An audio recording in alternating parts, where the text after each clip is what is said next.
Ayan, kung may ganito kayong sasakyan mga boss at gusto nyo magpalit ng wheel bearing sa likod, ayan, panoorin nyo lang to mga boss, para sa inyo to. Ayan, pwede nyo i-DIY ito mga boss.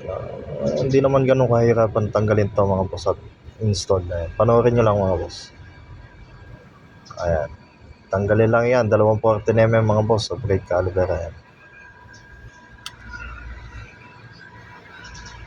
Pag natanggal nyo na, tanggalin nyo na rin brake pads. Tapos yung caliper holder na 17mm, dalawa yan. Ayan, ganyan lang kasimple yan mga boss. Pwede nyo gayahin yan. Ito, na-diagnose na to mga boss. Na yun nga, may tama yung wheel bearing sa... Isa lang yung may tama nito mga boss. Kaso dahil yan, may kaya na rin si boss at sinadjust niya, dalawa na. Susundin na lang natin. Ito okay pa yan mga boss.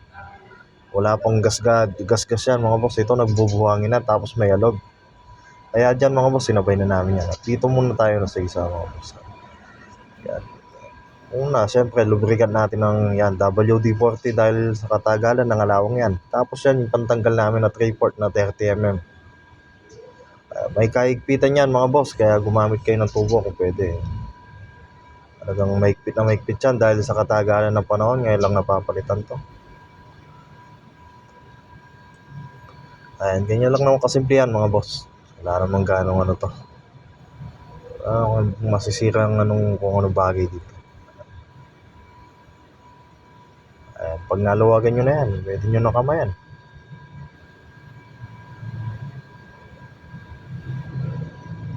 Gumamit na lang na ako ng impact para mabilis. Pag ganyan, pwede nyo naman pakukin yan mga boss. Palabas. Nangalawang kasi kaya medyo mahirap tanggalin. Kung nakita nyo may ABS mga boss.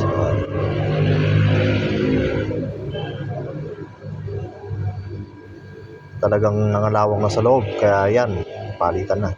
Dito syempre tatanggalin natin yung ABS nya mga boss. ABS sensor nya. Ayun, dahil yung bago mga boss walang ABS yun. Tinatanggal lang. Sa pagtanggal naman ito, ayan, kalang nyo lang sa gato yan mga boss. Ayan, tapos pukpukin lang yung gitna dahil may tama na rin to. Wala nang masira dyan. Gitna lang, basta gitna mga boss. Ayan. Kaya yung diskarte sa pagtanggal ng ABS mga boss. At syempre, pag natanggal na, pwede nang ilagay sa bago. Pinunasan ko lang ng konti yan, tapos yan, i-install na natin yan. Ayun yung bago nya. Yung mga replacement kasi mga boss, walang ABS yan. Kaya nililipat lang yan mga boss. Sa paglagay naman nito mga boss, ayan, pukpukin lang ng konti dahil di naman ganong papasok na gusto yan. Ay, saktong butas niya mga boss, maghanap lang kayo ng kung anong bagay na pwede yung pukpok sa saktong butas. Ay, alalay lang yung pukpok niyan mga boss, di naman kaya tigasan pasok yan. Ayan o, ganyan lang o, lapat na mga boss. Ayan, all goods na yan, pwede yung install yan.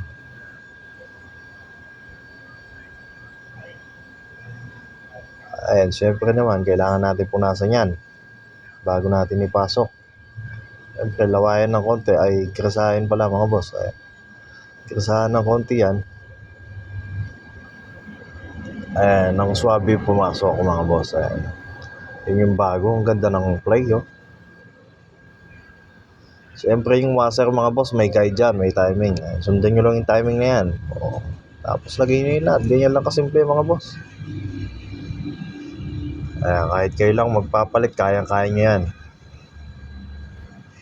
Nakakatipid na kayo, natuto pa kayo. Sundin nyo lang to mga boss.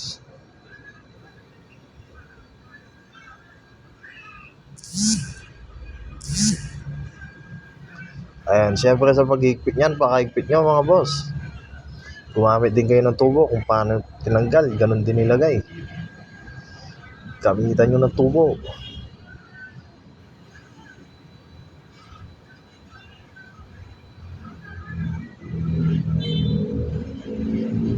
Ayun yung dalawang pair ng mga boss, bagong wheel bearing sa likod. Pati na yung kabila, papalitan na natin. At dito, kung nakita nyo kanina mga boss, wala man tayong tinanggal na cutter pin eh. May mga cutter pin naman kami dito, kaya yan, ilagyan na natin para safety na rin ni boss. Ayan. Kaya lang yung paglalagay namin ng cutter pin dyan mga boss. Para malubak man yung 30mm na yun, di basta-basta kakalas. Yan yung purpose ng cutter pin. Ayan, tapos pwede na ilagay yan, yung rotor disc. Huwag nyo nang patagalin mga boss. Ay dahil dito mga boss, brake service pa to. Ayan, lilihain pa natin mamaya yan. Unahin ko lang yan, yung brake caliper holder niya, 217mm. Bali, 4 na boltang yan mga boss. Ay 5, pati yung gitna. Ayun lang.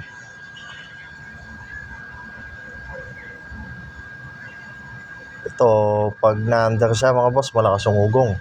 Para kung may aeroplanong kasabayan. Pag ganun na yung nadarama nyo, yun yung check up yan mga boss. Alugin nyo, kaya yung manual nyo, tanggalin nyo lang yan mga boss. Tapos paikot nyo yung wheel cylinder. Madaraman nyo naman mga boss pag nagbubuhangin at saka magaspang. Yun, tama na yan. Pwede nang palitan yan. Yan yung pagdadiagnose yan mga boss. Ayan, pag mahigpit na yan, pwede na lihain yan. Tatanggalin lang natin ang sunog mga boss, kalawang. Dahil brake service pa to, ayan. Sinabay na natin yan. Siyempre naman, back to back yan mga boss. At yan, ilalagay lang natin yung plate nya. Pwede nang lihain din yung mga pads dyan.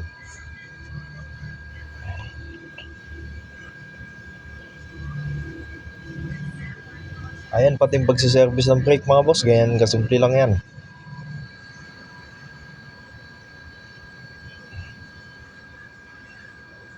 Siyempre naman, papaikutin natin ng konting grasa yan mga boss. Ay, para iwas ngit-ngit to mga boss. Pag nagbe-brake siya. Dahil nangalawang na yung mga yan. Naglalaro kasi yan mga boss. Diyan, pag nilalayan, importante yan mga boss, yung mga roller na yan.